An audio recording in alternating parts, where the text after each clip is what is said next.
Viol-le-Fort, le temps d'une pause, mais pas pour tout le monde. Certains travaillent dur, comme Prince, le fidèle compagnon de Gilbert Serrane. Gilbert est trufficulteur et sans son chien, il aurait du mal à trouver des truffes au pied de ses chênes verts. Il les a plantés pour ça. Si Prince est si bon truffier, c'est aussi parce que Gilbert lui a tout appris.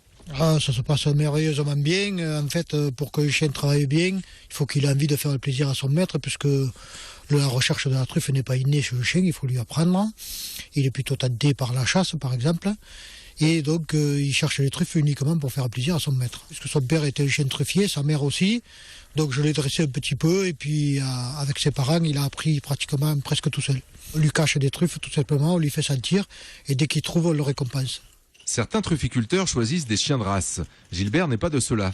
Son fidèle bâtard est tout sauf un chien menteur. Un chien menteur, c'est un chien qui gratte quand il n'y a pas forcément une truffe. Oui, ça m'est arrivé d'en avoir, oui.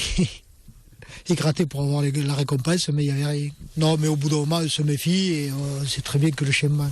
Le chien a du flair, comme le cochon, que d'autres choisissent. Mais attention, l'animal est plus difficile à dresser et risque de manger les truffes.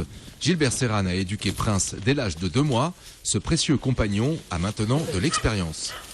Prince, il a 13 ans et demi, donc il a du métier, il commence à être en pré-retraite. Il a bien travaillé avec moi, il a toujours été sérieux avec moi. Et donc je le lui rends comme je peux. Les meilleurs cuisiniers ne mangent pas les plats qu'ils préparent.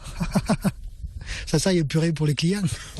Et la récompense est donc une bonne poignée de croquettes et des caresses à chaque truffe repérée.